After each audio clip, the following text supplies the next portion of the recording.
मेरी खामोशी को मेरी हार मत समझ लेना, मैं वो दरिया हूँ जो वक्त आने पर सैलाब बन जाता है। ही शायरी पोस्ट केली आहे आम आदमी पक्षाचे खासदार राघव चड्ढा यांनी।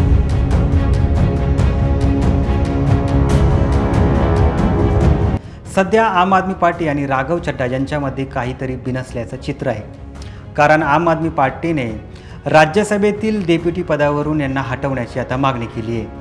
नेमकं हे प्रकरण काय आहे समजून घ्या आपण या व्हिडिओच्या माध्यमातून। नमस्कार, मी सलमान शेख आणि आपण पाहताय एबीपी माझा। माझा आवाज दाबला गेलाय पण मी हारलो नाही, अशी तिखट प्रतिक्रिया आता एका व्हिडिओच्या माध्यमातून राघव चड्ढा यांनी व्यक्त केली आहे। जनतेचे प्रश्न उपस्थित करणे हा गुन्हा आहे का? माझ्या बोलण्यावर बंदी घालण्यासाठी आपने संसदेला पत्र का लिहिले? जनतेच्या प्रश्नामुळे सामान्य माणसाचा फायदा झाला, मग पक्षाचं काय नुकसान आहे?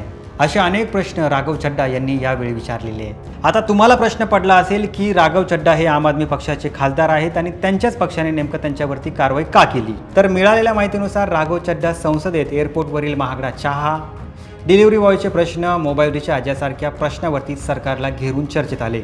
सूत्रांच्या मते राघव चड्ढा जेव्हा लोकसभेमध्ये बोलायचे तेव्हा ते आम आदमी पार्टीतील कोणत्याही सदस्याला याची माहिती देत नव्हते आणि त्यामुळे आता राघव चड्ढा यांच्या बोलण्यावरती आता आम आदमी पक्षाने आता बंदी आणली आहे। एक काळ होता जेव्हा राघव चड्ढा हे अरविंद केजरीवालचे अत्यंत विश्वासू मानले जायचे, पण आता त्यांच्याच पक्षाने त्यांच्यावरती कारवाई केली आहे। तुम्हाला या प्रकाराबाबत काय वाटतं आम्हाला कमेंट करून नक्की कळवा आणि जास्तीत जास्त लोकांपर्यंत हा व्हिडिओ नक्की शेअर करा आणि पाहत रहा एबीपी माझा।